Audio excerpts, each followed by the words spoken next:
Good evening, fellow garden lovers. Tonight is a very special tour in the garden because it's award season. And tonight I'm going to show you the top 5 performers in my garden.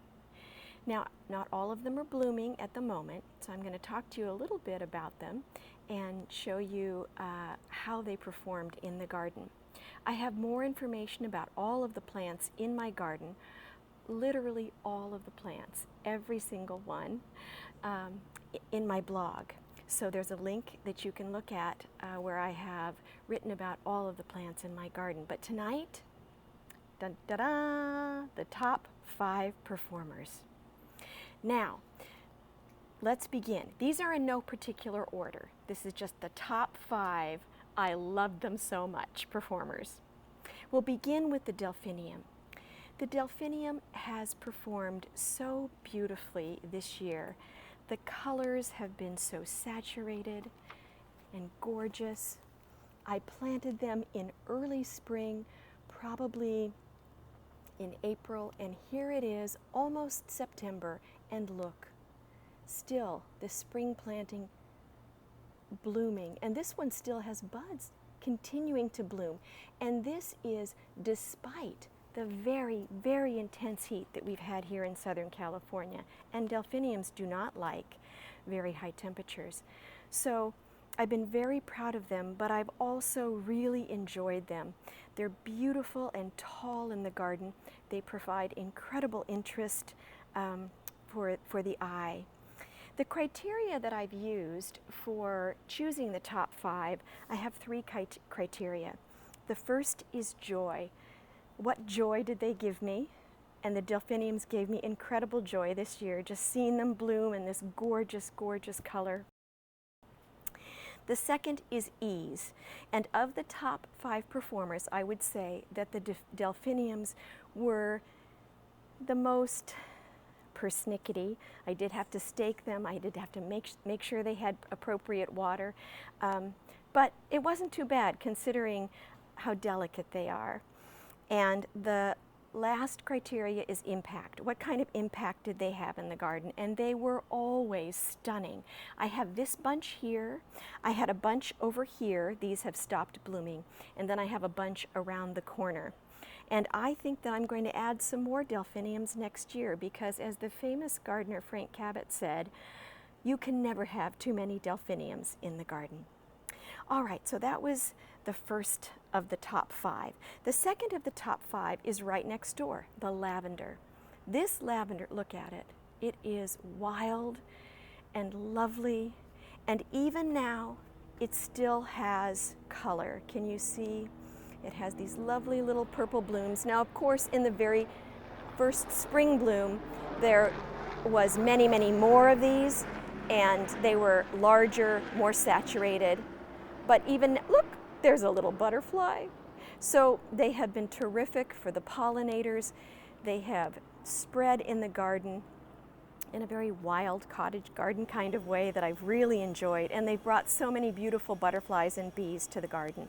So I have really enjoyed those. And I have another bunch of them over here.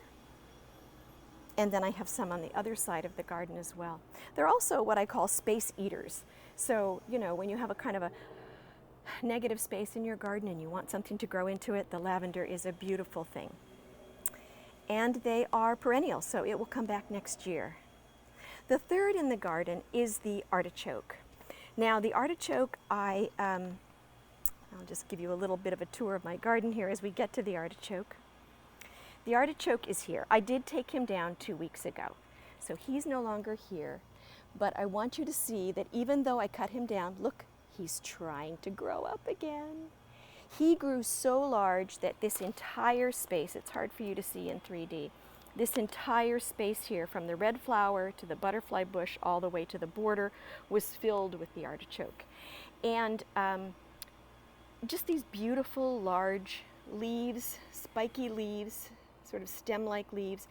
And it also had, of course, at least 6 to 7 gorgeous blooms, thistle-like blooms. Really enjoyed that. And it is absolutely no care, did nothing. You almost don't even need to water it. All right, number 4 is the iris. Now the iris is my mom's favorite flower. I've spent a lot of time this summer dividing them and putting them in the right place. But this iris here that I'm showing you, these are the leaves of the iris. This iris here that I'm showing you is one of the ones that had such a stunning bloom. I had a bicolor yellow and white stunning bloom, a bicolor purple and white stunning bloom, and I have bought some more for next year. Now they bloom early spring, so that's the only downside to irises, is that they bloom for a short time and in very early spring. But boy, when they show off, they show off. The impact in the garden is extraordinary. People will stop and stare. And when they're not blooming, they have this beautiful green foliage, which is lovely in the garden. And the last top 5 performer is really a sentimental choice. I'll show you this over here. That's my mom's garden. The last one is the Night Blooming series. I've talked about it before. She's called the Queen of the Night. She's a succulent in a pot here. Most of the year she looks like this, very bedraggled. She actually, I think, might need some nitrogen. She's a little yellow. But I wanted to show you how she actually, how she blooms. So the first blooms look very small, like this. They come off of these leaves like this, very tiny. And then as they get bigger, they look like this. And then when they're just about ready to bloom, they look like this. And you can tell they're almost ready to bloom because they become sort of erect. They stick out horizontally like this. This one's not quite as ready, but almost ready. I wouldn't be surprised if this one blooms tonight. And I'll put a picture on the website so you can see what they look like when they bloom. They are stunning. And the reason that they're so spectacular is because they're rare. They really bloom only 2 or 3 times a season for 4 hours in the night. So they start blooming around 10 p.m. and they stop blooming around 4 a.m. But they have this incredible star-like burst of bloom, a beautiful vanilla fragrance that just completely scents the whole backyard. And it's really sort of an event in our house. Whenever we have one of these bloom, I make everybody come outside and take a look, and we take pictures. Partially because, you know, this is a plant that my mom gave me. That's why it's so sentimental. And every time it blooms, it makes me think of her and makes me think that she is thinking of us. So those are the top 5 performers for the 2020 season. The Delphinium, the Lavender, the Artichoke, the Iris, the Night Blooming Cereus. Maybe next year you can plant some of those in your garden. More awards to follow.